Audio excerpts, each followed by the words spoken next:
Harlequin Special Releases and HarperAudio present Tough Justice Countdown, Complete Collection by Carla Cassidy, Tyler Ann Snell, Emmy Curtis, and Janie Crouch. Performed by Annalee Scott. Tough Justice Countdown, Part 1 of 8 by Carla Cassidy. Episode 1. A year after FBI agent Lara Grant put her past, in the form of a very personal manhunt, behind her, the Crisis Management Unit is called in to take lead on a shocking new assignment.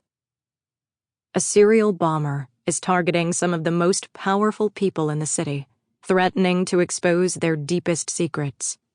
And soon, Lara will face a deadly foe, with an army of skeletons just waiting to fall out of her own closet.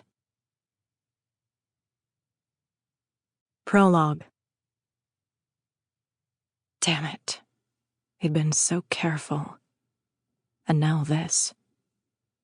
A trickle of sweat worked down the side of his face, and he closed his eyes as fear tightened his lungs and squeezed his throat. He'd been in a simmering panic since he'd received the email.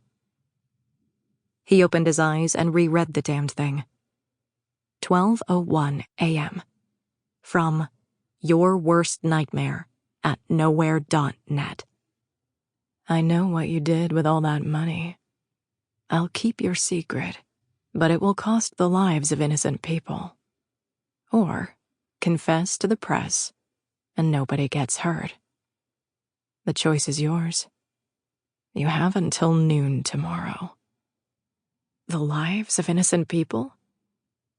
What did that mean? His gut tightened as nausea overcame him. Things like this weren't supposed to happen to him. He'd done everything right in his life. He'd had high hopes. He had big ambitions. The New York Times was running a cover story on him next week that he hoped would launch him to a new level of success. Everything was in place. And now this. Somebody knew his secret.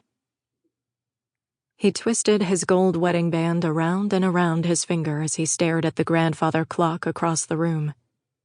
He had to make a decision fast. Time was running out. Coming clean would destroy everything he'd worked for. Hell, it wouldn't only destroy him. It would also destroy his wife. How much could this anonymous person know? Did the emailer know all about the gifts, the secret hotel visits, and the faux business expenses? Just last weekend, they had spent 2 days together at a luxury hotel upstate, ultimately paid for by taxpayer dollars. 4 minutes. He had 4 minutes left to make a decision. He should have contacted his brother when he'd received the email. But what could he have done to help?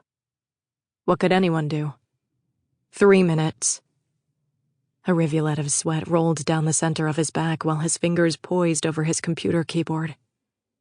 It was too late to call for a press conference, but it wasn't too late for him to type something up on social media, confess to the affair, and to the misuse of public funds. If he didn't do that, innocent people would die. Jesus, what kind of a choice was this? What kind of a monster asked someone to make such a decision? The back of his throat closed up again. He didn't want to be responsible for anyone dying. He blew out several short breaths in an effort to calm himself. 2 minutes to go. Surely it was a hoax. It had to be some sort of an outrageous bluff. How could he take this seriously? More sweat dampened him as the acrid scent of his fear wafted in the air. His fingers trembled with indecision. 1 minute. Oh God, what should he do? Was this real? Would something bad really happen? 30 seconds. His phone dinged with a text message. Quickly, he grabbed it up and stared at the text. Tick-tock. A sharp pain shot through his chest. This couldn't be real. It couldn't be.